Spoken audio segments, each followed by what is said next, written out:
Just a real quick word and then we'll get started. This is part 2 of Wild Bill's story. In part 1, we covered Hickok's childhood, his time in Bleeding, Kansas, as well as his first known gunfight with David McCandless, his service with the Union during the war, and the famous duel with Davis Tutt. If you haven't already, please give episode 1 a listen. Link in the show notes. All right, with that out of the way, let's get it going. My name's Josh, and you're listening to the Wild West Extravaganza.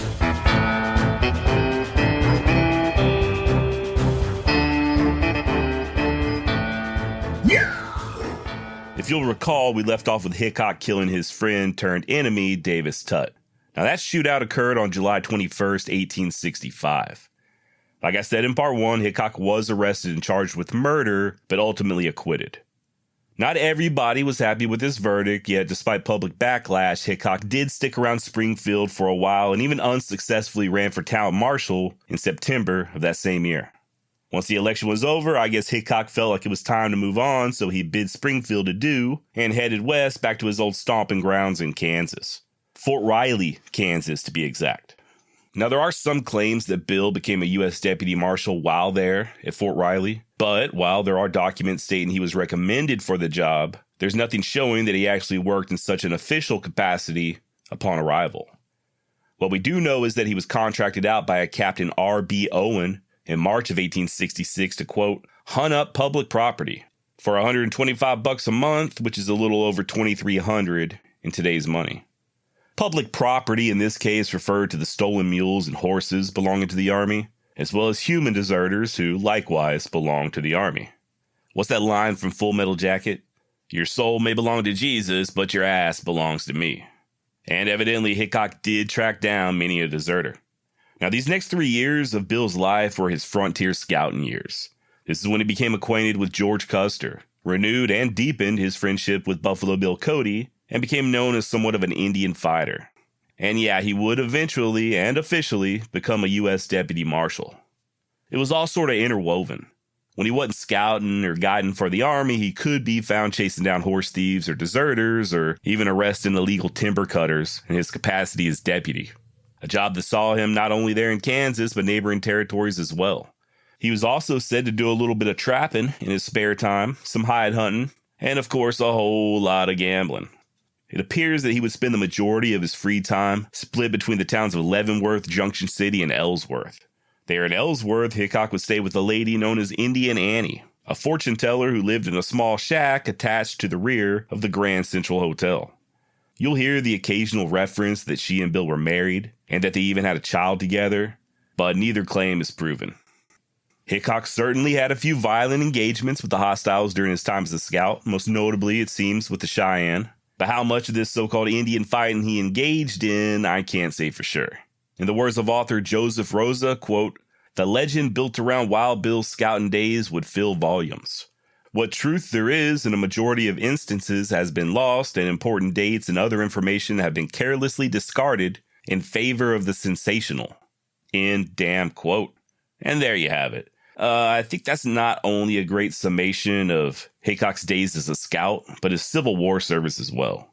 So if it seems like I'm being vague or rushing through certain chapters of Wild Bill's life, it's not intentional. I'd be wasting your time and mine if I just blindly recounted each and every fanciful adventure Hickok was alleged to have taken part in. Many of which, by the way, are just laughable. Give you a great example. You may find references to Hickok participating in the Battle of Washita in November of 1868. This was when Custer and his men attacked a Cheyenne village under the leadership of Black Kettle near present-day Cheyenne, Oklahoma. According to the always entertaining, if not factual, James W. Buell, Hickok and Buffalo Bill Cody fought their way through 50 warriors until Wild Bill was able to get close enough to personally dispatch Black Kettle with a flick of his Bowie knife. Cool story, bro. Only problem is Hickok wasn't even there, nor was he involved in that battle in any way, shape, or form. The more I do this podcast, the more I'm starting to think that certain people have a different definition of the word history than I do, or at least a different expectation. When I start looking into a guy like Hickok, I'm not disappointed when I find out that he didn't shoot lightning bolts out of his ass or that he wasn't 8 feet tall. I like the fact that he was fully human, just a man, just like me and you. Not 100% good or 100% bad. A flawed human just trying to live his life and figure shit out just like the rest of us. Hickok's life was truly remarkable. It's interesting. The events that we can confirm, the proven activities and adventures, those are plenty entertaining enough for me without having to buy into the myth. All right, I'm getting sidetracked. My bad. And like I said, Hickok was not at the Battle of Washita, but he did scout for General Custer. Although, despite the legend, there is no evidence that he was chief of scouts.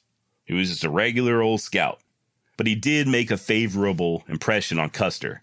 And we know from the last episode that he definitely made a favorable impression on Mrs. Custer, if you know what I mean. But as for George Armstrong, he had this to say in 1874 about Hickok.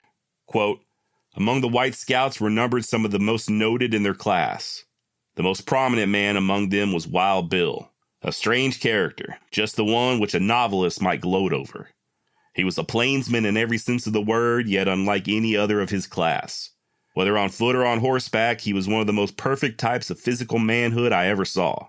Of his courage, there could be no question. It has been brought to the test on too many occasions for there to be a doubt. His skill in the use of rifle and pistol was unerring, while his deportment was exactly the opposite of what might be expected from a man of his surroundings. It was entirely free from all bluster and bravado. He seldom spoke of himself unless requested to do so. And many are the personal quarrels which he has checked among his companions by his simple announcement that this has gone on far enough, if need be followed by the ominous warning that when persisted in, or renewed, the quarreler must settle with me. Wild Bill is anything but a quarrelsome man, yet no one but himself can enumerate the many conflicts in which he has been engaged, and which have almost invariably resulted in the death of his adversary. I have a personal knowledge of at least half a dozen men whom he has at various times killed, one of these being at the time a member of my command. Others have been severely wounded, yet he always escaped unhurt." End quote. And the guy Custer was speaking of just then that was under his command, we'll discuss him coming up here in a little bit.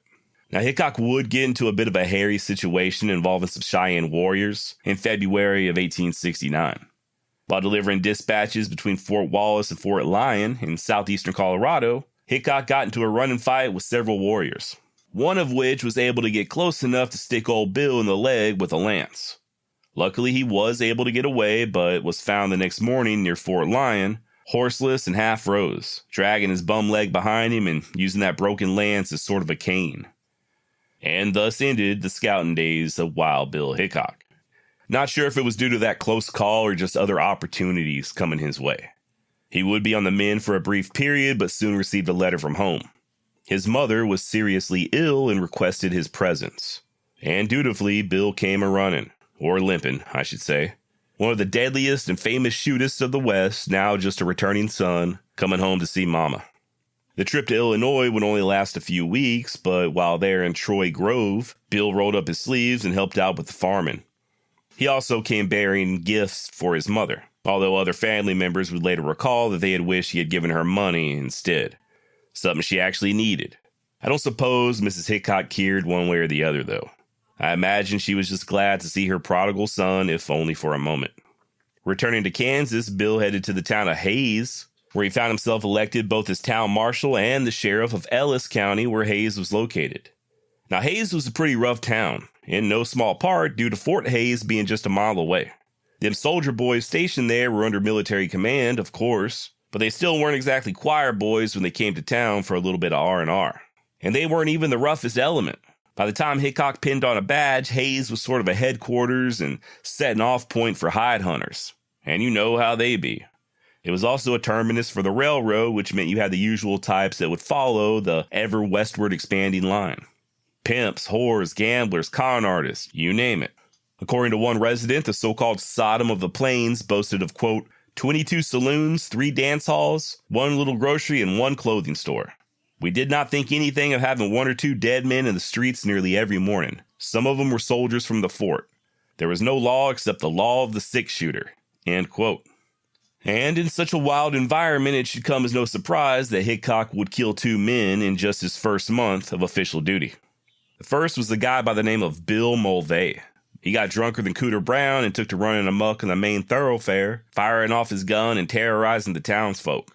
When somebody tried to warn him that maybe he should take a chill pill because, Hickok is the new law in town, Mulvey said that he'd shoot him too should he dare show his face. And true to his word, when Hickok arrived on the scene, Mulvey leveled a rifle towards the lawman. The quick-thinking Wild Bill motioned behind the inebriated troublemaker, acting as if he was talking to someone else. "Don't shoot him in the back, he's drunk." Mulvey spins around to address the mysterious interloper to his rear, and then when he turns back to Hickok, bam! Wild Bill sends a round straight through the man's temple. Court adjourned. Maybe. There are two sides to every story, right? There's another version, of course there is, that simply has Mulvey going for his gun when Hickok attempted to disarm him.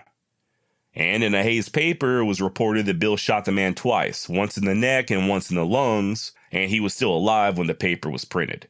Now, there's no dispute on whether or not Hickok killed Mulvey, but I guess the circumstances are in question. Next up on the chopping block, you had another local hellraiser named Samuel Strawhun, who the good people of Hayes had been trying to get shut up for quite a while. It seems that Strawhun and a bunch of his buddies were at John Bitter's beer saloon one night raising all kinds of hell and having a good time doing so. Evidently, they would all crowd around the bar yelling, "Beer, beer, beer." And just as soon as the stressed out bartender could fill one mug, there'd be several more empty ones placed in front of him. And then these rowdy cowpokes began taking the glasses outside to an empty lot. It weren't too long before the barkeep ran out of mugs altogether and called in Hickok, asking him if he'd pretty please go retrieve his beer tines, which the marshal did, walking back inside the saloon with 2 handfuls of empty mugs. When Strawhun saw this, he threatened to shoot the next man who tried to interfere with his good time. He then made the fatal mistake of picking up a mug and moving it in a threatening manner toward Hickok, a blunder that caused Wild Bill to put a bullet in the man's head, sending him to that great beer garden in the sky. No word on how the mug fared. Sounds a little, extreme. But there was an inquest the next morning and the killing was deemed justifiable homicide. As I touched on a minute ago, this Strawhun guy really was a menace there in Hayes. Still, though, it should go without saying at this point that Hickok wasn't shy about pulling the trigger. Something I will touch on more here in just a bit. Now, these are the only 2 civilians that Bill killed there in Hayes, but apparently there were more than a few attempts on the lawman's life. More than once, Hickok was fired upon from the shadows, the bullets narrowly missing him. This caused him to take certain precautions. Hickok began walking in the middle of the street as he patrolled, never getting too close to dark alleys. When he walked inside an establishment like the beer hall I just mentioned, he'd place his back to the bar, never standing in one place too long, never allowing anybody to come up behind him. Now, when Hickok was appointed, it was through a special election. There would be a more formal one held on November 2nd, 1869, just a little over 2 months later. And in this election, Hickok lost his job as sheriff to his own deputy. And although he would stick around Hayes for a little bit, his time there as an official arm of the law was over when he left in January of 1870. Bill then drifted on over to Topeka, where he got himself into some hot water. Evidently, the people of Topeka frown upon whipping another grown man's ass in the middle of the street, which it seems is exactly what Hickok did. I'm short on details with this one other than someone insulted Bill and he knocked the guy on his ass. He would be fined $5 for, quote, striking straight out from the shoulder and consequently hitting a man, end quote. And I love how specific that is. Why not just say he got into a fist fight or, assault or something like that? Hey, you better stop talking about my mama, or I will strike out straight from my shoulder and consequently punch you in your big stupid mouth. It appears during this period that Hickok split his time between Topeka and Junction City, gambling, I'm sure, but also possibly doing a little bit more U.S. Deputy Marshal work as he was issued at least one subpoena to serve in March of 1870. 3 months later, in June, Bill headed on down to Sherman, Texas, where he made a brief appearance in Colonel Ginger's circus, quitting after just one performance. Unfortunately, I was not able to find out exactly what the performance was or why Hickok called it quits. If I were a betting man, I'd say he was likely putting on a shooting exhibition of some sort. And how about the name Colonel Ginger? You just know there was some shady shit going down at Colonel Ginger's circus after hours. July of 1870 once again found Hickok back in Hayes, either fully as a civilian or a deputy U.S. Marshal, but not an official Hayes lawman. And it's there that he killed yet again, this time a Medal of Honor recipient, the soldier that Custer wrote about that was under his command. The fight occurred on the night of July 17th at Tommy Drum's saloon, and once again, the legend rears its ugly head. One story goes that it was Hickok facing off alone against 15 troopers of the 7th Cavalry, led by none other than Tom Custer, George Armstrong's brother. Wild Bill held his own at first, but before too long, the men began pummeling him so bad that he pulled out his guns, killing several of them. This, of course, is not true.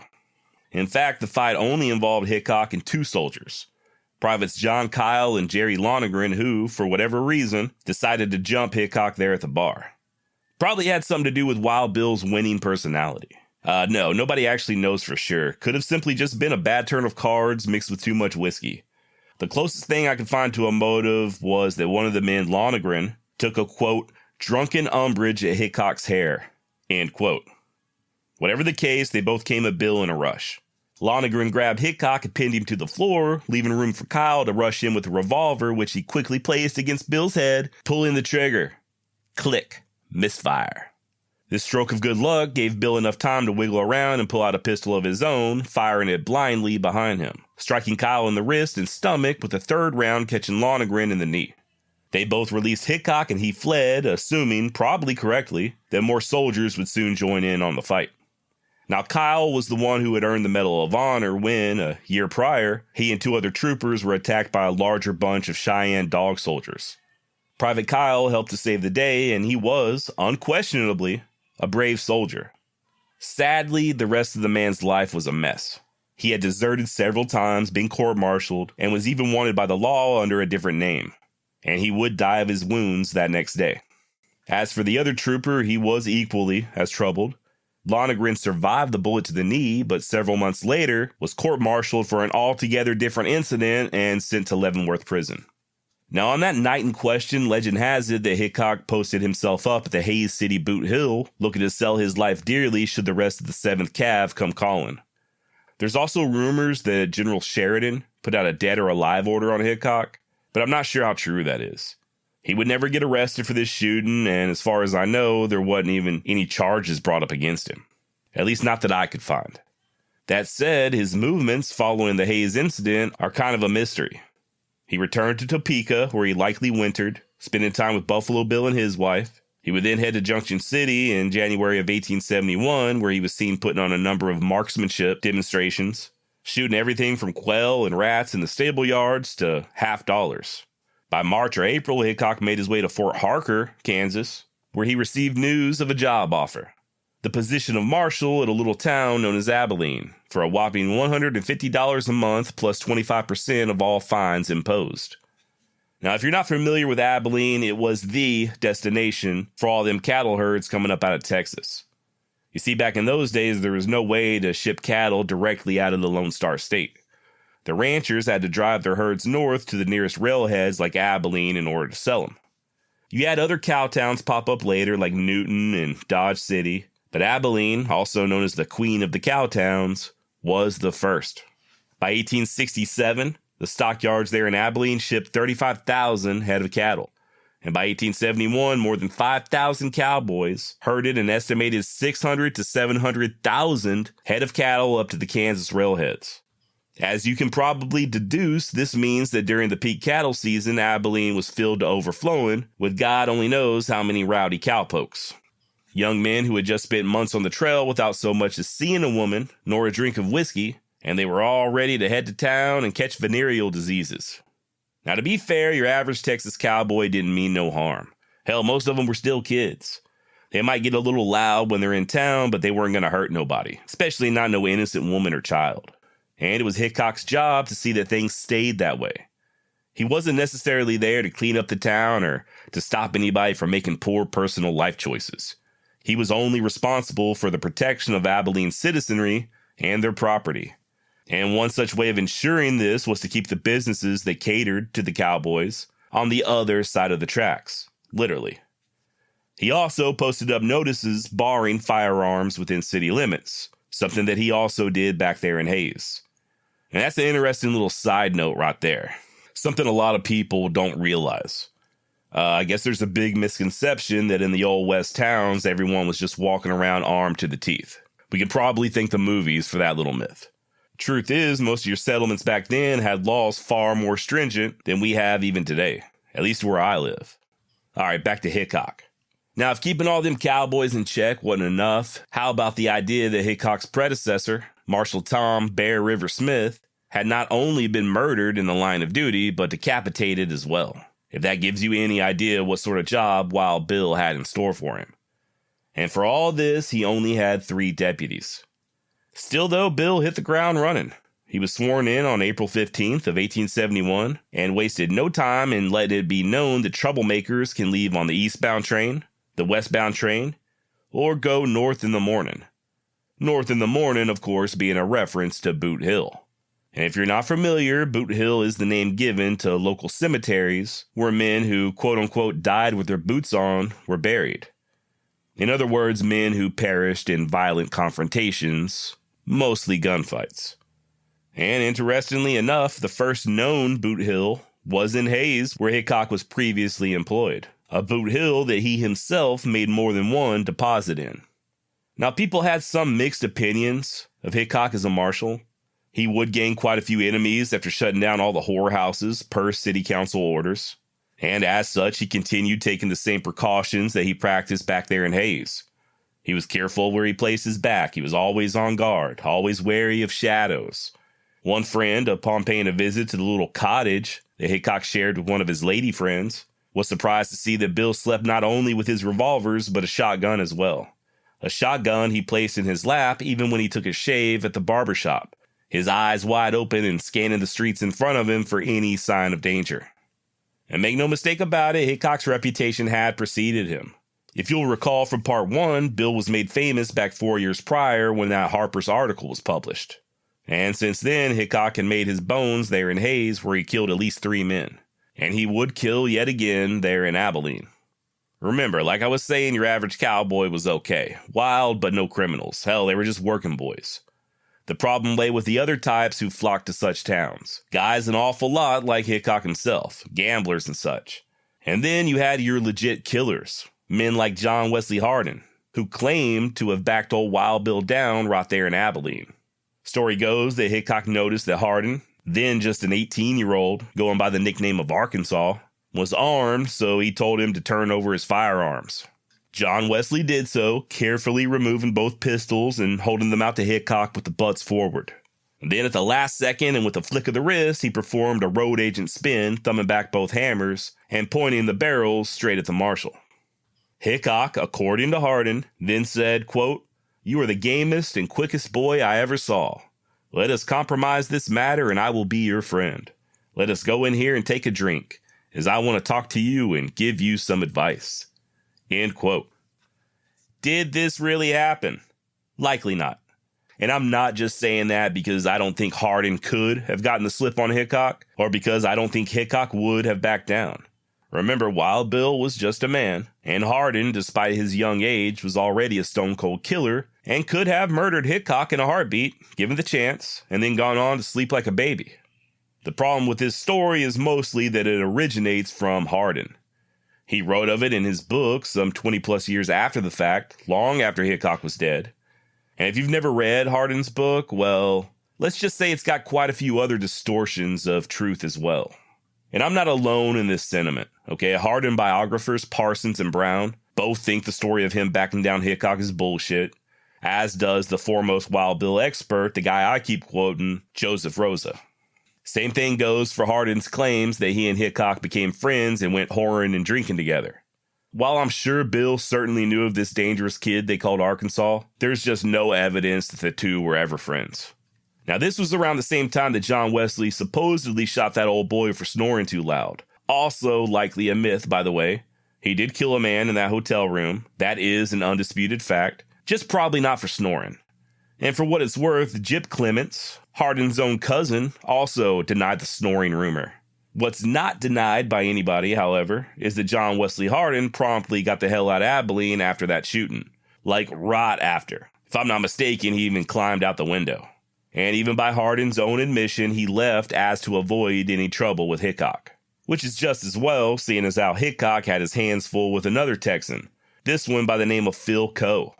Now, Coe's an interesting guy, one of the many people on my never-ending list of future episode topics. Born in Gonzales in 1839, Coe went on to serve in the Confederacy during the war, and then possibly saw action down in Mexico as a soldier of fortune under Emperor Maximilian. He then kind of drifted and began earning a living as a gambler. Depending on what descriptions of the man you choose to believe, he was either a, quote, quiet and inoffensive man, or a red-mouthed, bawling thug plug ugly. Coe was also good friends with another gunman I briefly covered before named Ben Thompson, and in May of 1871, the two became co-owners of the Bull's Head Saloon there in Abilene. Now, I have also talked about the Bull's Head previously, I think way back on that episode I did on John Wesley Hardin. Evidently, the saloon was called the Bull's Head because they had a large mural or painting on the outside of the establishment depicting a cartoonishly large, erect bull's, tallywhacker. As you can imagine, this image was getting all them Christian townsfolk of Abilene all up in a tither, so Marshal Wild Bill asked the boys, Coe and Thompson, to get rid of it. They refused, so Hickok stood by with a shotgun and supervised the painting over of the phallus, much to the irritation of the saloon owners. Legend has it that Coe and Thompson then approached Hardin, this was while he was still in town, and asked him to kill the lawman, saying that Hickok doesn't do nothing but pick on Texans. To Hardin's credit, he replied with something along the lines of, if Hickok needs killing, then why don't you do it yourself? Remember, this is all coming from Hardin, so huge grain of salt. I will say one thing, though. It's apparent in his writings that he had a good deal of respect for Hickok. And if the two were not friends, as I believe, then at very least John Wesley definitely wanted to be friends with Wild Bill. Now, as far as Phil Coe goes, much like with Tut, nobody knows for sure what caused the hatred between him and Hickok. Some say the marshal was spreading rumors that Phil's games of chance were crooked and that he was swindling hard-working cowboys. Others think it was a woman, again, imagine that, a lady of the night by the name of Jessie Hazel, to whom both men were smitten. Whatever started things off, by the fall of 1871, Coe let it be known that he intended to kill Hickok before the first frost. He also began bragging that he could shoot the eyes out of a crow, to which Bill replied, did the crow have a pistol? Was he shooting back? I will be. That's the quote, by the way, that I was referring to in part 1 when I was talking about targets shooting back. Now, the night in question, when things finally came to a head between Coe and Hickok, was on October 5th, 1871. And you better believe there are two sides to this story. Boy, are there. Okay, first goes as follows. An angry, drunken mob got themselves worked up over something, as angry mobs are wont to do, and they began marching through the streets, raising hell. They made their way to the Alamo Saloon, where it just so happens Phil Coe was waiting. He pulled out a revolver, something he was not legally supposed to have on his person, and fired off a shot into the air. Why, I'm not sure. Don't know if he was trying to scare the mob away or if this is just his way of joining in on the fun. Hickok hears the shot and comes a-running, his good buddy Mike Williams following closely behind. Bill spots Coe with the revolver still in his hand and demands to know what the shooting was about. Phil, not one to back down, explains that he had fired at a stray dog. Something, interestingly enough, that Hickok was actually paid to do when he first took the job as marshal. So maybe that was a little bit of a dig at Wild Bill, I don't know. Hickok cuts Phil off and addresses the mob, telling them to disarm, disassemble, and get the hell gone. No word on how far he and Coe were from each other, but it's a chaotic scene. Scores of angry drunks yelling, closing in quick, Hickok trying to keep one eye on them and another on Coe, an accomplished killer in his own right who, remember, still had a fucking gun in his hand. All of a sudden, for whatever reason, Hickok fires. If this account is correct, then much like with McCandless, I don't know what Bill saw that made him pull the trigger first. Maybe a flicker or a twitch in Coe's eyes, maybe Coe raised his revolver, I don't know. But Wild Bill did fire both of his guns first, and the timing could not have been any worse. It was at the exact same moment that his friend Mike came running up, and he, not Coe, caught both rounds. In a flash, Hickok thumbs back the hammers and sends 2 more rounds downrange, these finding the intended target, Phil Coe. But of course, it was too late. Mike Williams, his friend, lay dying, and it was all Hickok's fault. By the way, this Williams guy, he was not one of Wild Bill's deputies, as is commonly believed. He was, however, on record as working at the jail earlier that year. On this particular night, though, he was simply there as a friend. Now for the second version. This one also centers around a mob, just in a more lighthearted, festive way. Story goes that they were running up and down the streets of Abilene, Philco among them, catching people and lifting them above their shoulders until the victims agreed to buy them drinks. They even heaved Wild Bill's massive frame up until he good-naturedly agreed to buy a round. The drinks came with a warning, though. Keep things within the order of the law, or else. I added that or else. Something tells me that Hickok didn't need to give such disclaimers. Now with this version, you still have Coe firing off that shot outside the Alamo Saloon, and he still claims to have been shooting at a stray dog when Hickok shows up. The main difference is this time it's Coe that throws down first. He and Wild Bill have words, and Coe fires off 2 rounds, one of them passing harmlessly through Bill's coat and the other landing between his legs. Hickok fired back, and he did not miss. Remember, you still got the loud, drunken crowd, and Hickok was all alone, no deputies backing his play. He had also just killed a man, so he was all keyed up, and tensions are extremely high. As soon as Coe drops to the ground, clutching his guts, Hickok, out of the corner of his eye, sees somebody else emerge from the shadows with a gun in their hand. Bill quickly turns and instinctively fires, shooting the unknown assailant. Only problem was, you guessed it, it was his friend Mike Williams.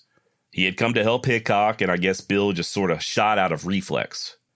Now, which version is the most accurate of what actually occurred, that's up for you to decide. There's even another account of Hickok pulling out 2 derringers and shooting Coe in the back. The result was the same. Both Philco and Mike Williams were dead, and Hickok was pissed. Story goes that he tearfully picked up his friend, carrying him into the Alamo and laying him down on a billiards table where he soon gave up the ghost. Full of rage, Bill then rushed out, going into every single saloon and gambling hall still open and shutting them the hell down, sending everybody home and bashing in a few heads in the process and effectively turning Abilene into a damn ghost town within an hour. Just to be clear, Philco did not immediately die when he was shot by Hickok. I'm just adding that in case I inadvertently made it sound that way. He would linger in extreme pain for about a day or 2 before finally expiring. And word is that the killing of Mike Williams really did a number on Hickok, that he was never truly the same afterwards. Not only would Mike be the last man that Bill would ever kill, but his time as a lawman was quickly coming to an end. All total, he'd spend about 8 months in Abilene as marshal. As I alluded to earlier, the cattle herds would soon shift further south to Newton, thus depriving Abilene of all the money pouring in from them thirsty cowboys. And according to some sources, without that money, the city council could no longer afford an expensive lawman like Hickok. He was soon replaced by somebody willing to do the same job for a fraction of the money. Just one quick note on Hickok's time as a marshal. With damn near every one of these killings, there's at least one account that has Bill firing first, depriving his opposition of even the chance of defending themselves. We saw it with that first killing of McCandless. It was alleged in his killing of Tut. And remember the guy with that beer mug? Hickok put a round through his head lickety-split, and nobody even pretends that he had a gun. And now you've got Philco. It does seem, to me at least, that Wild Bill could be excessive at times. A little heavy-handed. Maybe not the type of person you'd want serving and protecting your community, at least not nowadays, right? I mean, I certainly wouldn't. We, normal people, civilians, have rights too, and the police can't just be judge, jury, and executioner. That said, different time and different place, right? In Hickok's day, there was no police academy, no formal training. If you had a rough town that you wanted cleaned up, you damn well better hire somebody rough enough to handle the job. Oftentimes, this came at a cost. Hickok was rough, absolutely. But hell, he was an angel compared to some other Old West lawmen. Guys who, at times, found themselves locked up in their own jails or hanging from a noose at the hands of an angry lynch mob. Now, I ain't trying to say anything right now, it was just something I was pondering. Another thing, I've made more than a few references, both in this episode and part 1, of Hickok utilizing a Navy Colt revolver. Was that really his gun of choice? One thing to keep in mind, Wild Bill was born in 1837. The evolution of firearms would change rapidly in just his lifetime. I mean, as a kid, Hickok likely only had access to old flintlock shotguns. By 1857, when he was in Kansas, it was said that he was shooting oyster cans at 100 yards away with a .44 caliber Colt Dragoon. But by the 1860s, we have photographic evidence showing Hickok carrying .36 caliber Navy Colt 1851 revolvers. One at first and then a pair. By the late 1860s, rumor has it that he took to carrying ivory-handled Navy Colts. Not too unbelievable considering his fashion sense. His buddy Texas Jack gave him a matching pair of .44 caliber No. 3 Smith & Wesson revolvers in 1874, but sources claim that by the time Hickok arrived in Deadwood, he was still sporting navies. Only by then, they were .38 caliber converted to accept cartridges. So I think the consensus is clear that he did indeed favor the Navy Colt. We also know that he carried a shotgun on occasion, whenever his guts told him to. And at the time of his death, he also owned an 1870 model 50 caliber Springfield rifle.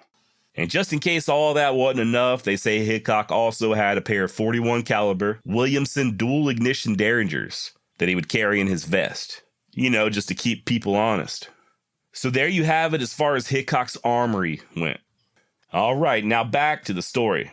Despite killing his friend Williams, and despite being let go from his marshalling job, it wasn't all doom and gloom for Hickok there in Abilene.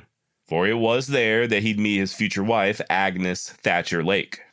Originally from France, though reared in Cincinnati, Agnes Louise Messman ran away while a teenager to join the circus. Or a circus clown, I should say, by the name of William Lake Thatcher.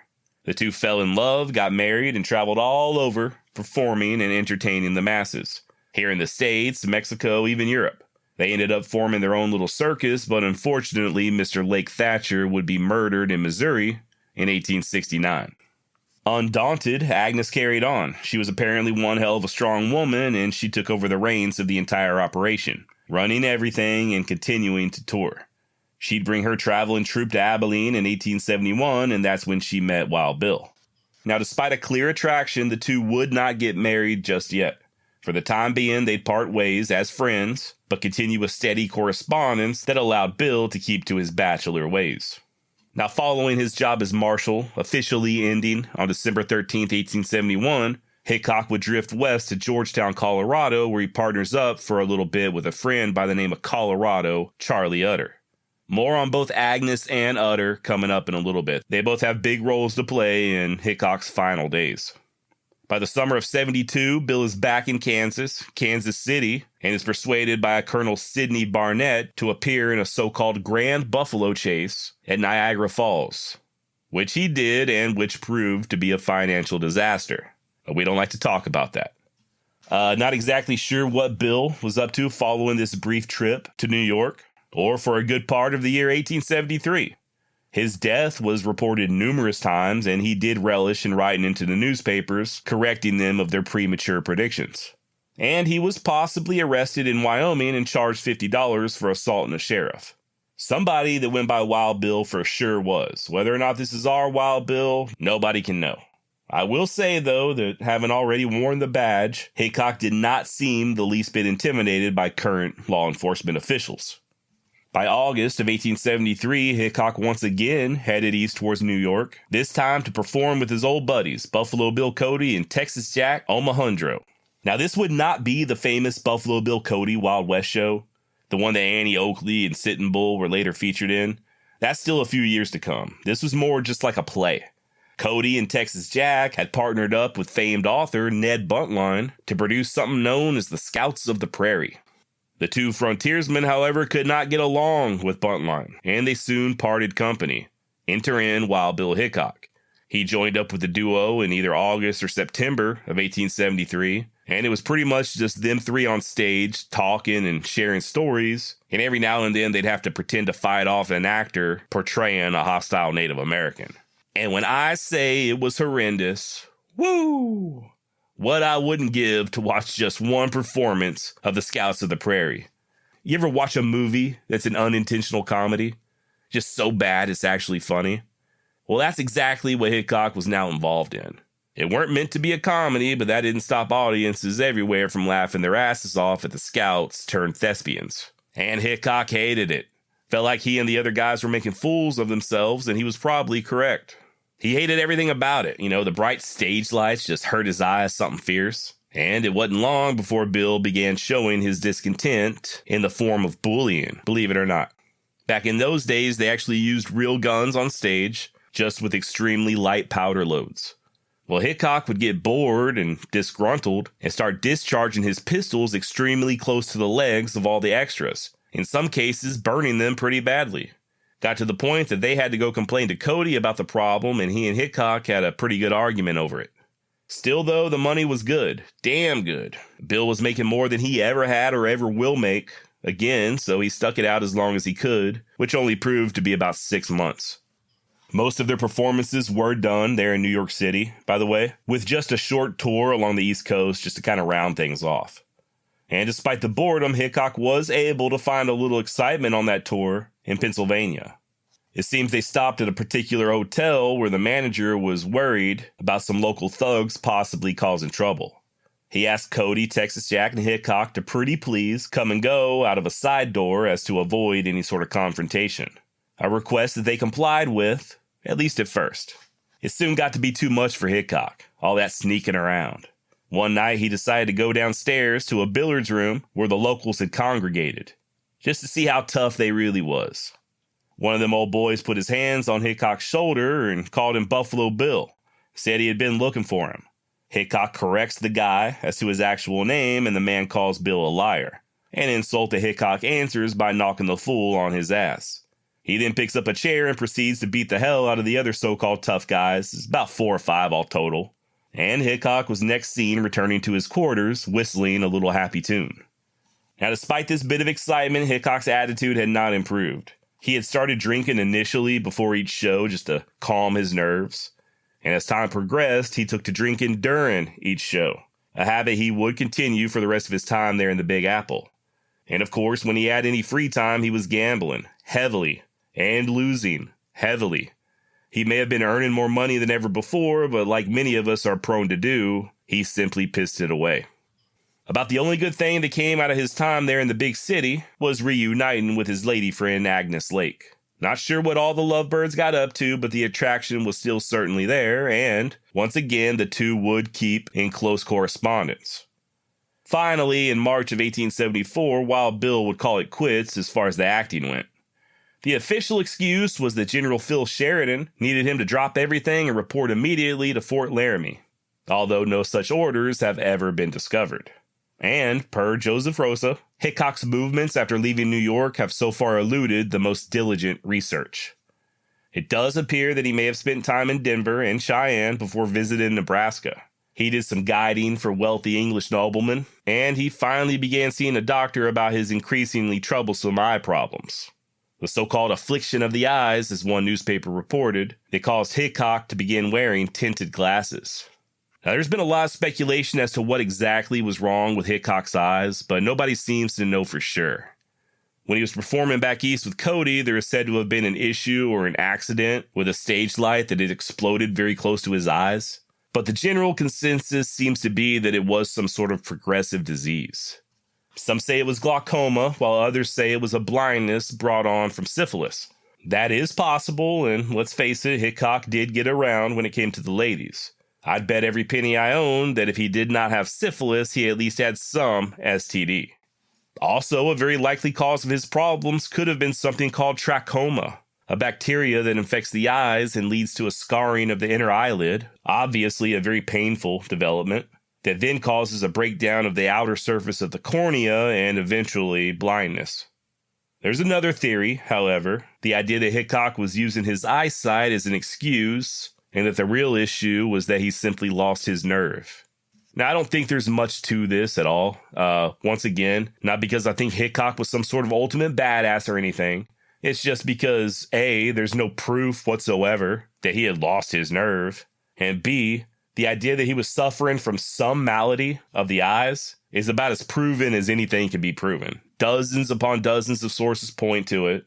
And finally, other than showing a little bit more maturity in his last few years of life, it does not seem like Hickok really changed the way he carried himself. He didn't shy away from dangerous situations or really alter his habits all that much. As was evidenced in Cheyenne, Wyoming, where Hickok headed to some 6 odd months after leaving New York, New York. The city so nice, they named it twice. And it was there in Cheyenne where Bill would once again link up with his old friend Charlie Utter. Good old Charlie Utter. Now, if that name sounds familiar, it's probably because you've seen HBO's Deadwood, where Utter is portrayed by the great Dayton Cali of Sons of Anarchy fame. Now, let me just say, I love Dayton in Deadwood. His version of Charlie Utter was phenomenal, just not all that historically accurate. First of all, when Deadwood premiered in 2004, Dayton was 58 years old, 2 decades older than the real Charlie Utter would have been when he arrived in Deadwood in 1876. Also, the real Charlie Utter was a bit more dapper as far as his attire went. He, like Hickok, sported long flowing hair. He was usually perfectly groomed, wearing fancy buckskins and vests and beaded moccasins, that sort of stuff. And he was very much a clean freak, Charlie Utter, even compared to Wild Bill. It's said that Utter would bathe daily while in Deadwood, something completely unheard of back then. Matter of fact, it was such an anomaly that miners would flock in just to watch the man clean himself, simply as a form of entertainment. Where others in Deadwood would just camp out on the ground or in the back of a wagon as Hickok did, Utter had his own fancy tent with rugs and mirrors and combs to brush his hair. He even had a broom in there to keep his tent nice and neat. Don't let appearances fool you, though. Utter was extremely proficient in the backcountry and very capable. A former trapper and prospector, the dude most definitely knew how to take care of himself. Now, I'm not exactly sure when Utter and Hickok first met and became friends. I actually just received an email from listener Clint, who's a direct descendant of Charlie's, and according to him, their family Bible has a story of Utter and Hickok hunting buffalo together. Unfortunately, he has no dates as far as when the two men met either, but it is, according to at least one source I found, a possibility that the two go back all the way to Kansas in the 1850s. Now, in the HBO series Deadwood, Charlie Utter is almost like a caretaker of sorts for Wild Bill, just deeply concerned with his actions, always trying to steer him on the right path. Not sure how true to life that is, but when the two were in Cheyenne, they were said to have been damn near inseparable. Wherever Hickok was, Charlie Utter would be nearby, keeping a close eye on things in case any of Bill's old enemies tried to slide on in. Now, that said, when interviewed years later, Utter would only say that he was simply Bill's friend and that he never acted as any sort of a bodyguard. As to what the two men were doing in Cheyenne in 1874, I can't speak for Charlie Utter, but Hickok was mostly gambling, and by all accounts, badly. Doyle Brunson he weren't. Now, Cheyenne, only about 7 years old at the time that Hickok arrived, had in the past been a pretty rough town. And if Wild Bill had shown up a few years prior, they'd have probably begged him to pin on a badge. By 1874, however, the people of Cheyenne already had them a tough lawman, a guy by the name of Jeff Carr. They also had them some tough laws, especially when it came to vagrancy. Now, vagrancy, by definition, is a state of homelessness without regular employment or income. And various anti-vagrancy laws have been used to exploit the poor and the downtrodden over the years. They've also been used, like in Cheyenne, as an excuse to arrest, fine, or simply run out of town any undesirables, namely gamblers or other people of ill repute that might cause trouble, people like Wild Bill Hickok. At one point, a notice was posted there in Cheyenne, listing Hickok by name as a vagrant and ordering him and everybody else on the list to leave town within 24 hours or risk being forcibly ejected. Bill, upon seeing the sign, took his knife to it, cutting it to shreds and stating that he'd leave town when he felt like it. Shortly thereafter, he and the aforementioned local lawman had them a little confrontation. Carr allegedly spotted Bill loitering outside a saloon and called out across the street, "Hello, Bill. Guess I'll have to run you out of town soon." To which Hickok coolly replied, "Jeff Carr, when I go, you'll go with me." A Cheyenne paper would later report on the incident, also shedding a little bit of light on Hickok's well-being during this time. The article in question read, in part, quote, "Wild Bill seems to have become a very tame and worthless loafer and bummer. Our city marshal ordered him out of town by virtue of the provision of the Vagrancy Act only a few months ago, but Bill cordially invited the officer to go to a much warmer climate than this." The write-up also goes on to say, quote, "Years ago, before wine and women had ruined his constitution and impaired his faculties, he, Hickok, was more worthy of the fame which he attained on the border." End quote. Man, that wine and women. They'll get you in the end, boy, let me tell you. And they got Hickok. This period of his life there in Cheyenne is said to be his low point, rock bottom of sorts, according to many historians. Hickok had no viable income, no employment. He drank a lot, and he gambled what little money he had away. His eyesight was on the decline, and he had even taken to walking with a cane at times due to rheumatism. The cane is kind of cool, though. It was said to have been made from a billiards cue, and he used it, at least on one occasion, to whack a surly faro dealer upside the head. As far as the vagrancy claims go, this was, in Bill's case, simply a way of labeling him as an undesirable. Hickok was never a vagabond or completely destitute or anything like that.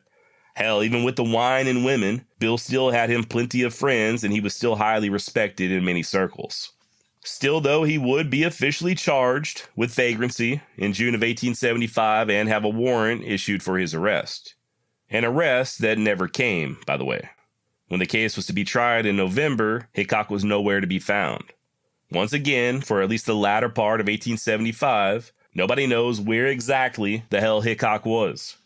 He would at times wander in and out of Cheyenne despite the charges, and he likely spent New Year's there, celebrating the centennial. And he was definitely there in Cheyenne in February of 1876 when things started to improve. His long-distance girlfriend, Agnes, showed up, and on March 5th, the couple finally made things official and tied the knot. She was 11 years older than Bill, by the way. He was just 38 years of age when they got married, compared to Agnes being a few months shy of her 50th birthday. MILF. The two would honeymoon in Cincinnati, where Agnes grew up, but Bill's eyes just kept getting worse. He made a brief stop at his mother's home, one last visit, before heading down to St. Louis, where he likely sought medical treatment. He would also end up making several trips to Kansas City, where he had a doctor check out his eyes as well. By March, he was back in Cheyenne and described as being, quote, trifle pale due to a recent illness. He would then soon return to St. Louis, where he began making plans for a much larger trip. His last trip, or so it would turn out. It would be a joint venture with his friend Charlie Utter, bound for a newly formed mining camp up in the Black Hills that people had taken to calling Deadwood. And with that, we're going to go ahead and call it quits for this episode. I thought this was just going to be a two-parter, but I think Hickok's final days there in Deadwood and the aftermath is going to deserve an episode all its own. You may remember last week I said I'd do these two episodes on Hickok and then put out a little short episode. Well, that might change. I might just go ahead and put out the third installment of the Hickok saga next Wednesday, God willing, and then the short episode after that. So possibly you're going to have 4 weeks of content back to back to back, and then Daddy's going to need a week off to catch his breath. Either way, you're going to want to stay tuned for part 3. There's a little tidbit of information concerning Hickok's death that I was not aware of. It actually sort of blew my mind that it's not more well known, and I'm kind of hoping it blows your mind as well. Big shout out to everybody on Patreon, including the new arrivals Nicolee, Dane, and Dookie Rooster. Shout out and a big thanks to my recent YouTube members, Big Dog, Bart, and John. Joining Patreon and being a YouTube member, by the way, is the only way you can access the older episodes of the Wild West Extravaganza. Shout out to all you new listeners who discovered the Wild West Extravaganza by listening to History Daily. And a huge thank you to all of you who've been supporting the podcast via Buy Me a Coffee. Antonio, Tia, Donnie, everybody else. Y'all are really helping out a lot, and I cannot express how much I truly appreciate it. And if you would like to support the podcast without reaching into your wallet, that's great. You can always tell somebody about the Wild West Extravaganza. You like this episode? Share it with somebody. Or you could just leave a review. All right, I guess that's it for this week. Please join me next week for the third installment of the Wild Bill Hickok story. We'll find out what happened when the legend finally arrived in Deadwood. We'll get to the bottom of all the brouhaha surrounding the dead man's hand. And we'll find out if former President Obama and Hickok are really related. Till then, try not to lose your eyesight due to syphilis or get arrested for vagrancy. Adios.